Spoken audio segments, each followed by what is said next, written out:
people of the World Wide Web. So it is Cypher Sigma here. It is the weekend, so it is movie review time. Yes, so we have for this week's episode Captain America Brave New World, wherever I stick the poster because I'm sitting in the middle of the picture. So anybody who doesn't know, this is the fourth incarnation or the fourth movie in the Captain America timeline, so to speak, of the MCU. This is where Sam Wilson has now taken up the mantle after the Falcon and the Winter Soldier TV series from 2021. The movie is 1 hour and 58 minutes long. It has one post-credit scene. And what did I literally... Oh, it's rated a 12 as well. So anybody who doesn't know, this is essentially the story of Sam has kind of now, from the series, he is now Captain America. He is on a mission to try and kind of work with the president, who's Thunderbolt Ross from Harrison Ford, taken over from the previous actor, unfortunately passed. And unfortunately there is kind of a plan that goes ahead to try and assassinate him. A lot of people get involved, and then he is basically kind of tasks himself with trying to get or figure out what has gone on, because one of his friends has been kind of pinned on it, and he has the help of obviously Torres as the new Falcon, as they fight off against an array of bad guys kind of throughout the movie, leading to a final confrontation with the Hulk, as we've seen in the trailer. So that's kind of the movie in a nutshell. So we'll put the spoiler warning up and we'll get into it. So yes, so the movie starts. I was very tired, I must admit, so maybe some of the details might be a little bit off, so I have to apologise that in advance. But yeah, as I say, the movie starts obviously with Anthony Mackie as Falcon. He is descending on a convent where basically being held by a character called Sidewinder, played by Gianfranco Esposito, obviously from Breaking Bad fame, and Torres joins him slightly later on as Falcon. Essentially, they go through this and recover a artifact, which is part of is a mineral from the Eternal. So they then introduce Harrison Ford's character. He's in the Oval Office with his staff and that, and essentially he is working with the other governments, because essentially when the Eternal creature came, or the Celestial came out of the Earth, one of the Celestials turned it into a mineral, which is essentially adamantium. So this is kind of the opening gap to bridge for Wolverine and obviously the X-Men. Because it's a mineral, Harrison Ford wants to do, had a heart attack as we know in previous ones, he wants to do something to make his legacy. So he wants everybody to kind of get together and basically share this mineral and then kind of shift it out. As this is happening, because Captain America, Sam Wilson, saved it, he's invited to the White House with Torres, and he also brings with him Isaiah Bradley, Carl Lumbly. During the process, Isaiah Bradley tries to kill the president along with a load of other people. This sparks a kind of conspiracy that something's going on. Harrison Ford is very recluse from this. He's kind of all about the business side, the politics side, and Sam needs to leave it alone. Now, obviously, Isaiah Bradley is arrested at the end of it. He doesn't know what's happened, and he's stuck back in jail. The story then leads that you meet Ruth, who is kind of the private security for the president. She's a former Black Widow or Red Room assassin, so she goes on the hunt trying to find out what goes on, and so does Sam with Torres. This is where they uncover that Sidewinder, the Serpent, are working for someone. He's kind of orchestrating everything behind the scenes. He has a confrontation with Sidewinder, manages to defeat him, but doesn't, and then gets a phone call from the person who is kind of behind the scenes, and he doesn't know what's going on. As time goes on, you see the president, he has kind of a pillbox that he's having, and they're kind of shifting through it, and you find out that basically this person behind the scenes is Tim Blake Nelson, who is Stearns, or as we know, the leader from the comic books, and obviously the Incredible Hulk movie.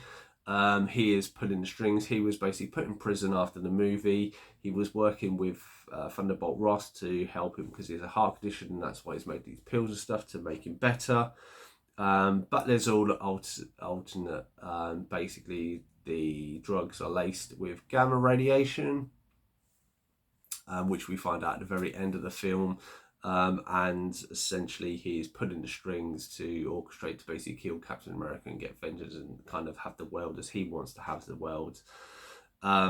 Obviously, so there is a little bit of a to and fro between him and and Anthony Mackie, as he kind of the leader sets stuff in place. So he sets kind of the reason why he assassinates the president, tries to assassinate the president, is to obviously have conflict between these nations. Then you have China and America going to war because he kind of hijacks the two fighter pilots to attack on them. So so Captain America and Torres have to intervene. Torres, unfortunately, is injured at this point and then doesn't really appear in the movie until the end.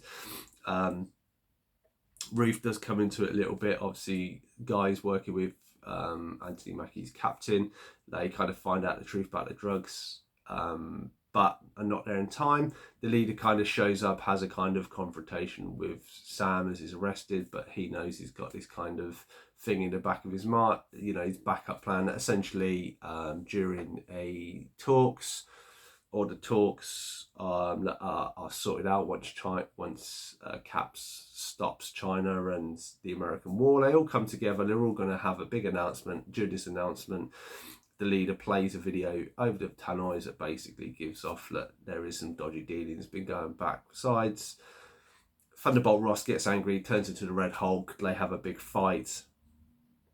And you're seeing there's a lot of damage and stuff done to the surrounding seas and these kind of cherry blossom seas. Cap manages to finally kind of resolve it, kind of talking him down at the end, and then you find out essentially he's arrested, he's put into the raft, and then you meet his daughter as well, Liv Tyler. She has a very one scene in it. Kind of then the movie ends with Cap, or Anthony Mackie's character, talking to Torres and basically, saying that, you'll get back and we'll bounce back. And obviously because him working with the president, he did suggested that he wanted to restart the Avengers. That's the movie. We go time. The credits come up, and then at the very end of it, you have the leader basically saying there, when Cap goes to see him in prison, that basically says, there's something out there, there's someone out there. And it kind of hints to alternate worlds or something. It's kind of vague, and obviously with the Fantastic Four, and AJ has mentioned like they may be in other universes or something. There's obviously something going on. So there's obviously a big plan, maybe the alternate version of Doom. He means to talk about. Maybe it was initially planned for Kang. Who knows? But that is where the movie ends. So what did I think of this movie? So I'm going to rate this movie 5.6 out of 10. So I thought the movie was all right.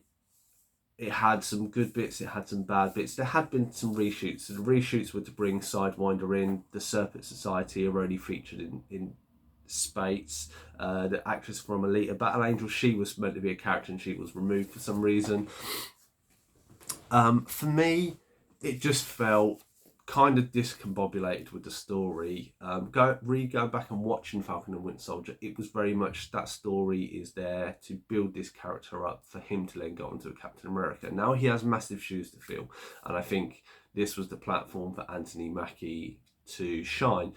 I think he did in parts. I think he works very well with people to play off with. Torres is a great example, and I don't think Torres got enough love in this movie. Bringing Isaiah Bradley into it, I think, was just kind of...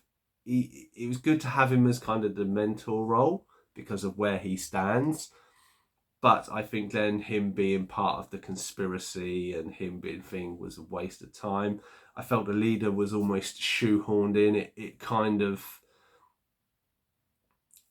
He needed to be a better villain and better planned out more, and it just felt that he's supposed to be so amazing, and the fact, apart from hypnotizing him, his plans didn't necessarily go to plan, where he's kind of seen steps ahead, and that's where he kind of, it comes up, even though he hasn't got a bigger brain, but it's shown he's kind of like going, well, I kind of thought all these steps ahead anyway. And I'm like, well, if you already thought these steps ahead, you would have thought of something more, and he'd have a backup plan of a backup plan of a backup plan of a backup plan and other stuff like this, and it would have played out better, I think.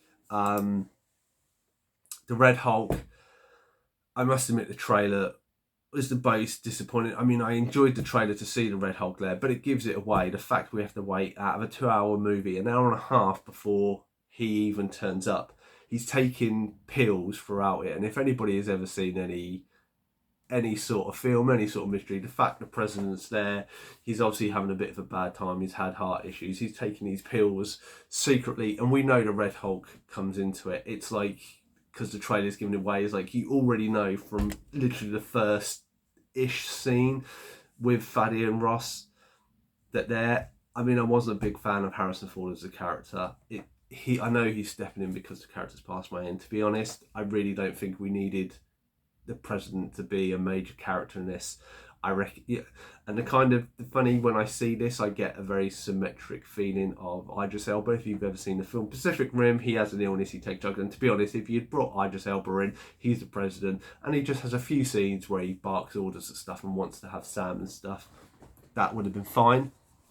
I think the natural progression of this movie should have been Sam stepping more into the limelight as Captain America, because a few years have passed. He's already getting the recognition very early in the movie and everybody's respecting him. I was like, but you need to show that more. And apart from the beginning fight and him helping the records and the missiles between the Chinese and the American,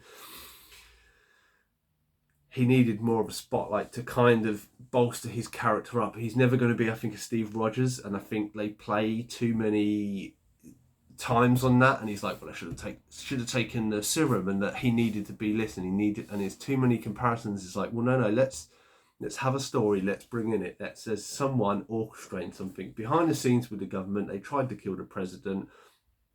Let's let Captain America and the Falcon, the new Falcon, let's go off and let them stop him. And each along the way, they're tested, and he steps up and up and up, and he manages to rise to the occasion, obviously, you know, and gets better and better. I think the suit and the vibranium wings was a good introduction, and like the Falcon and Winter Soldier series, the fight at the beginning was done really well. I just felt that someone was trying to shoehorn so much stuff in, and it was a bit of a gamble mess, because of, I think Anthony Mackie did step up a little bit, because I did like Torres, because I did like the fight scenes, and I did like a few bits like that, is why it's more than an average movie for me. But I do think the villain and the Red Hulk and stuff like that, I mean, you could have taken the whole Hulk and Thaddeus Ross stuff completely out of this. The fact Liv Tyler got a credit and she's in it in one scene and on a phone call, I was like, these didn't need to be there. Let's just make it more about Anthony Mackie stepping more up to the role of Captain America and doing a very good job. Even having Bucky Barnes in one scene, I was like, why are they spending all this money and bringing all these people in that don't need to be there? But that's personal, my movie. On to the Thunderbolts that I'm massively looking forward to. Have you seen this movie? What are your thoughts and feelings? Let me know in the comments down below. Otherwise, I've been Cypher Signal Screen Time, and I shall see you in the next one.